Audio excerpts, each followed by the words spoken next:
Tuesday, June the 20th, of 2012 was a normal night at work as usual for Ashley Biggs. She was a delivery driver for the local Domino's pizza joint in Summit County of Akron, Ohio. Ashley would head out for her last delivery of the night at around 11:45 p.m., but little did anyone know that it would be the last delivery of her life. Because on that fateful summer night, Ashley Biggs would be murdered.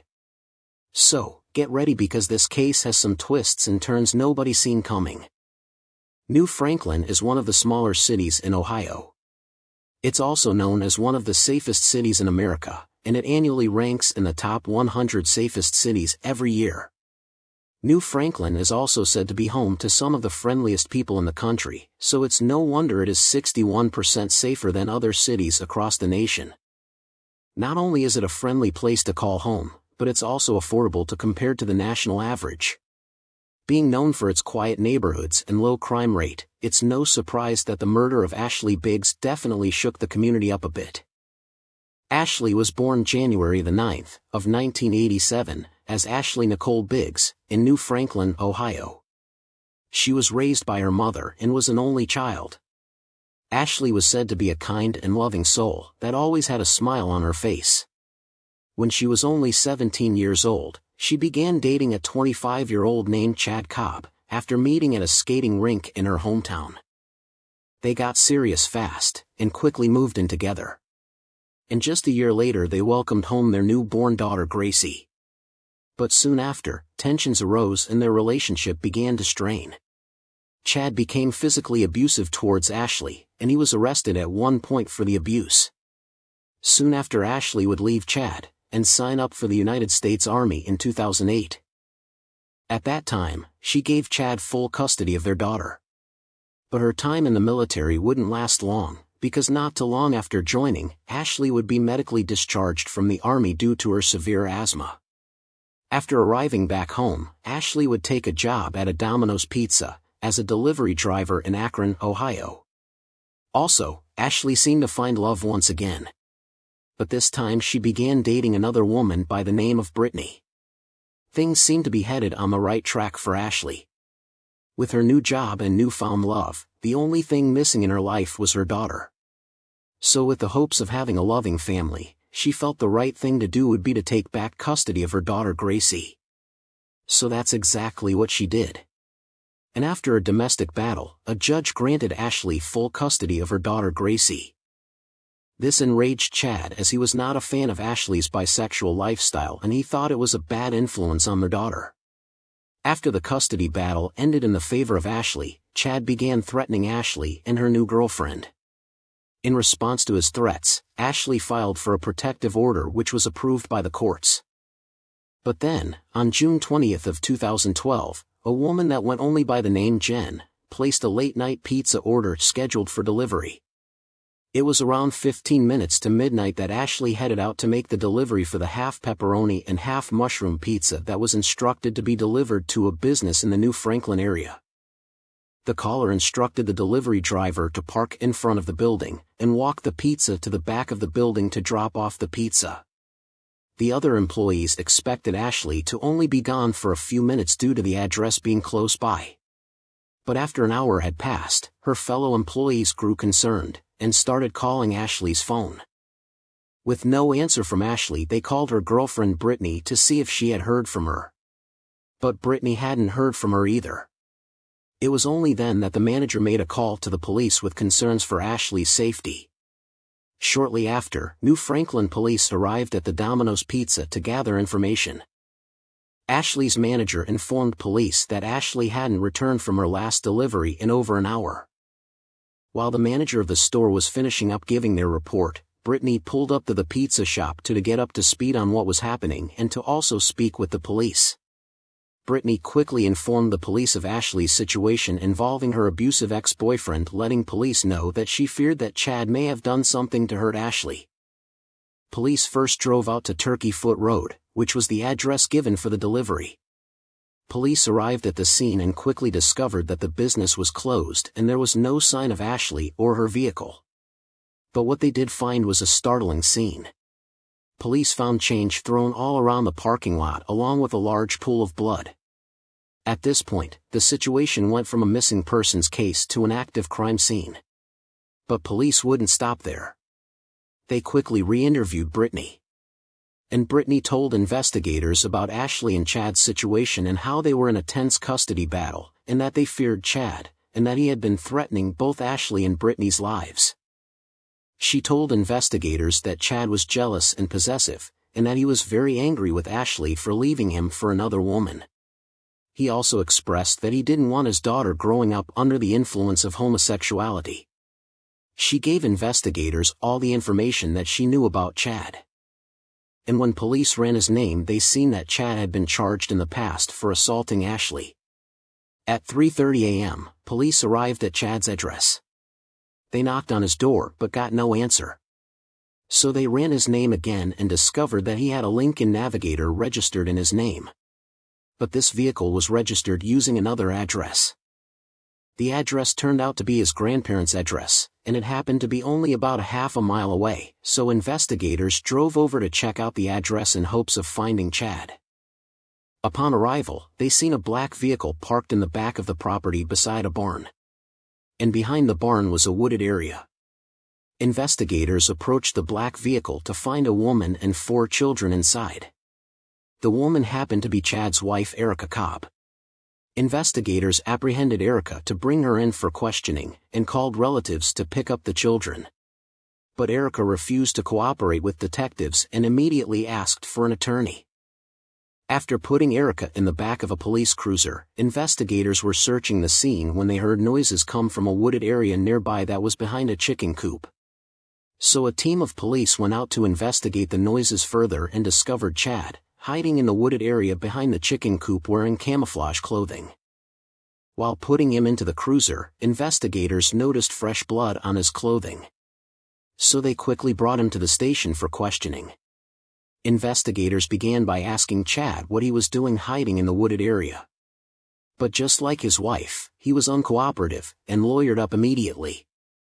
But police weren't going to stop there. As they were preparing a warrant to search the properties thoroughly, they held the 2 at the station in custody. Also, they had another team of investigators return to the scene where they found the pool of blood as soon as the night turned to day to see if they can find any more evidence. And just as expected, they did. Along with the puddle of blood, they also found white paper dots that they knew from experience was from a taser gun. Not only that, they also found drag marks through and from the puddle of blood. As the evidence piled up, the scene of the crime was pointing more and more towards Ashley's final delivery being an ambush. Around the same time, investigators were busy searching the crime scene for clues. Another team of investigators conducted search warrants on Chad Cobb's property along with his grandparents. Investigators quickly discovered a backpack hidden in the wooded area behind the chicken coop they found Chad hiding behind earlier that morning. And inside that book bag was a large knife. Along with the book bag with the knife, they found other damning items scattered amongst the wooded area. These items included a mask, gloves, a taser, a roll of black duct tape, and industrial zip ties. They had found trace amounts of blood on these items also. After discovering these items, investigators began searching high and low for Ashley. They used helicopters from above and sent out dive teams to search all the local waterways. But still no trace of Ashley, or her car for that matter. Then detectives would catch a break. Detectives would receive a phone call from a woman from the neighboring Wayne County. The woman stated that she lived on a farm.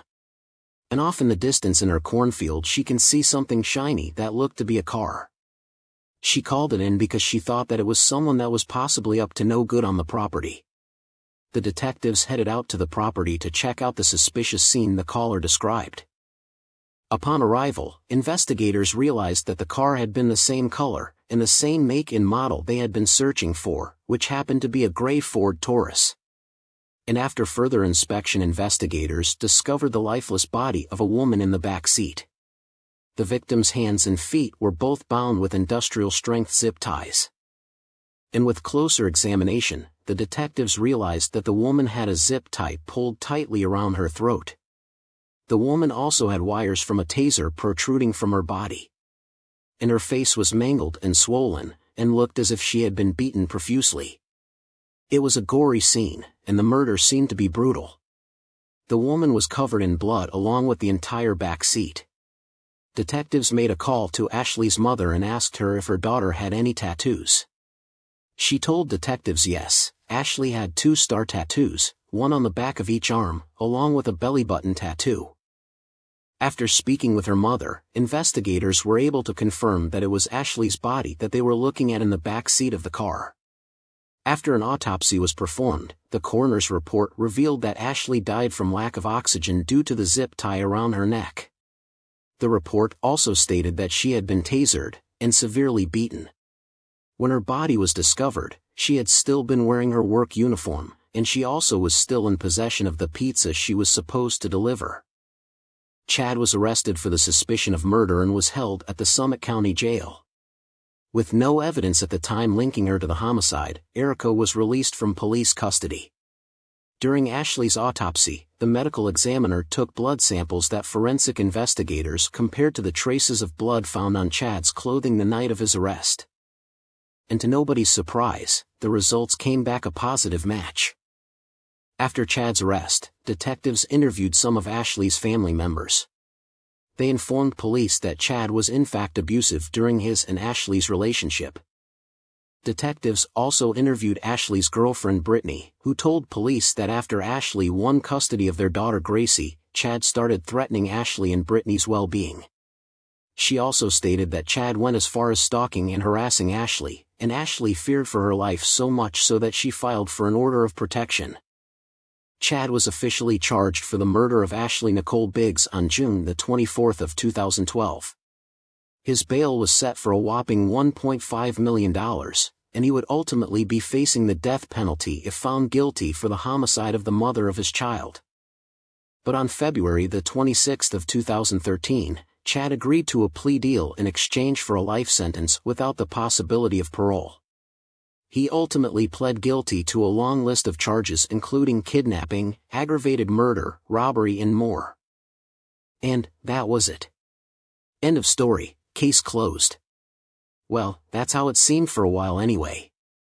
But only if things were that open and shut. Well, you see, there were just some things that kept the detectives up at night still working the case. Some things that they just couldn't seem to let go. Because detectives knew that whoever made the call to order the pizza that night was a woman, and definitely not Chad. And not only that, detectives knew that Chad would have needed another person to drive his vehicle to the cornfield after he had dumped Ashley's car off there. They knew that Chad had helped with the horrific crime. And detectives wanted to know who that someone was. And the detectives on the case were not going to give up until they find out exactly who helped Chad that night, and bring them to justice. And furthermore, they wanted to bring whoever made the delivery order that fateful night to justice also. And they had a hunch that the woman that placed that order was the same person that gave Chad the ride that night. And they think they knew exactly who that woman was. Their first guess was obviously Erica, but they never discovered any concrete evidence to press charges. But during the beginning of their investigation, investigators discovered a Walmart receipt for a prepaid phone. And on June 20, 2012, CCTV footage from the Walmart showed that Erica, Chad, and their kids exiting the store. But this alone isn't proof that Erica played any part in the death of Ashley. And not too long after Chad was convicted of the crime, Erica seemed to move on with her life.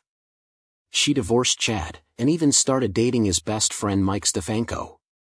Erica and Mike would marry soon after getting together and would even have a child together. Chad was not happy about this, and he felt extremely betrayed.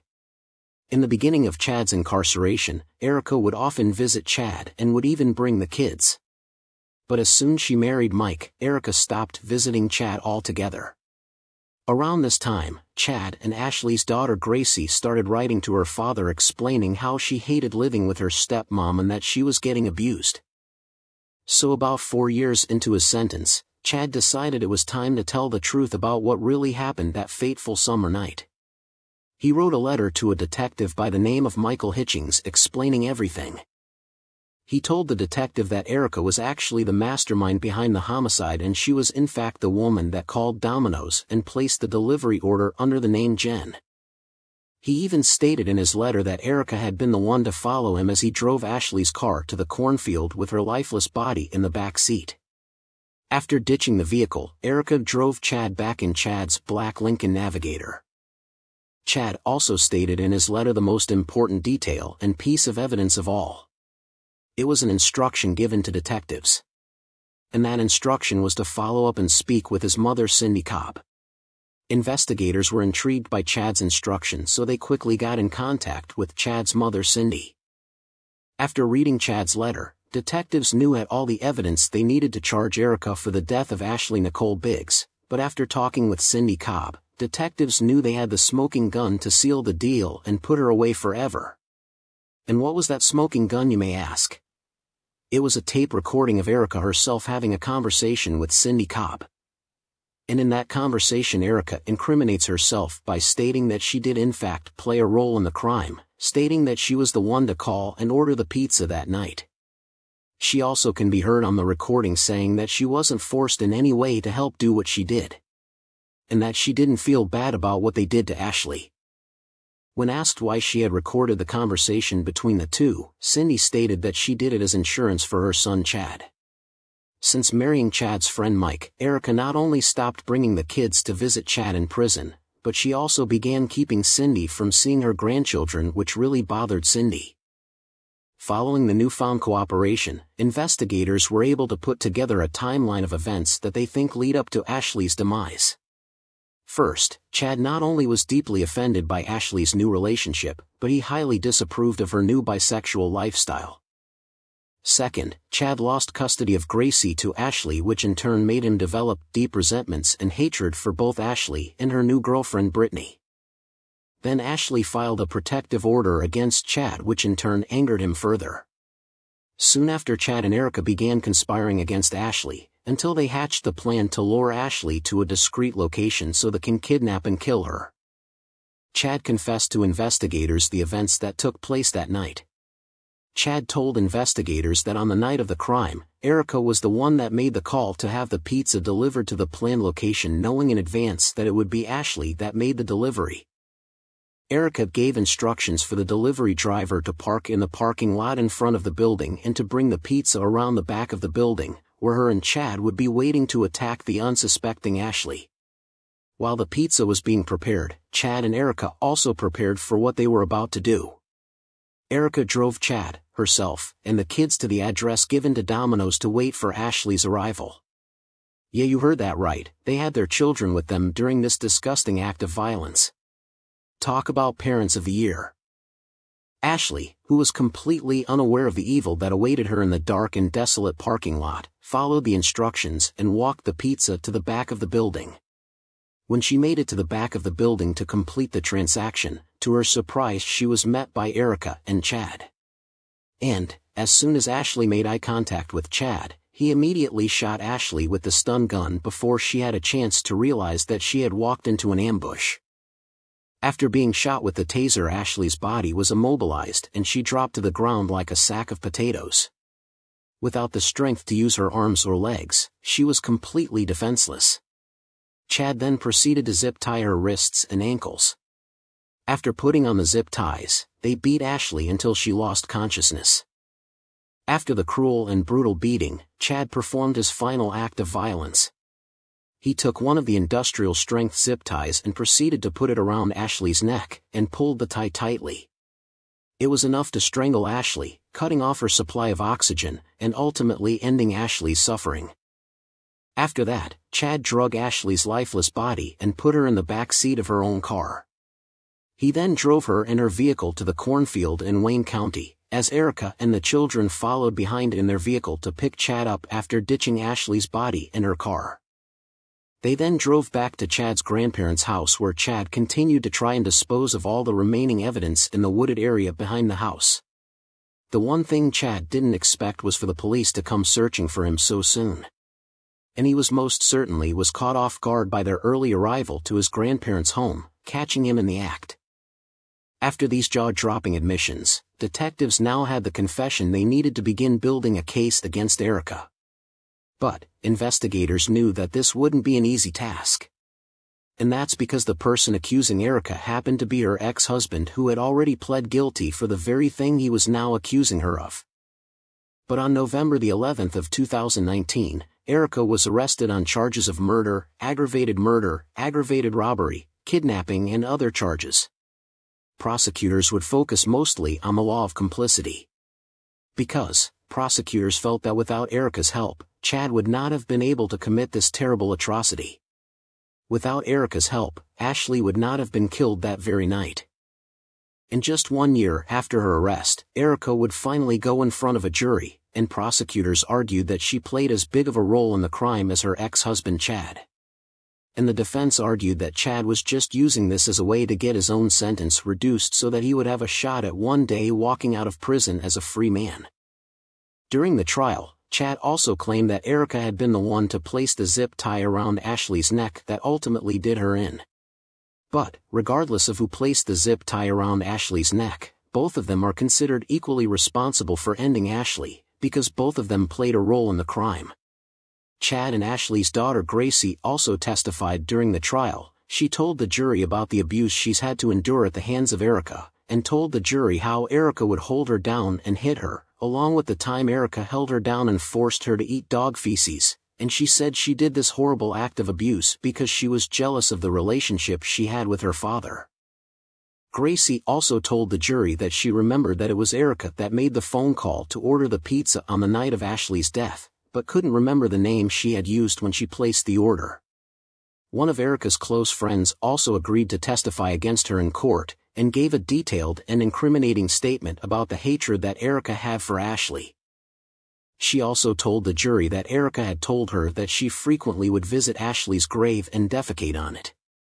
After hearing the testimonies from both sides and all the witnesses, the jury deliberated for a total of 3 days before returning with a verdict. And, on November the 25th of 2020, the jury found Erica guilty of murder and aggravated murder, but was found not guilty on her other charges. And in July of 2021, Erica was sentenced to life in prison with the possibility of parole after 30 years. But then, in July of 2022, her conviction was overturned by the 9th District Court of Appeals. They stated that her right to a fair trial was violated due to the remote testimony of Chad Cobb. Due to the COVID-19 pandemic, Chad was forced to give his testimony remotely from a separate courtroom, violating the right. A date for her retrial hearing had not yet been set. Erica requested for her bond to be lowered in December of 2022 but was ultimately denied because prosecutors said that she was a flight risk and more likely to run now that she's been found guilty for aggravated murder. Erica is being held at the Summit County Jail awaiting a date for her retrial for the death of Ashley Nicole Biggs.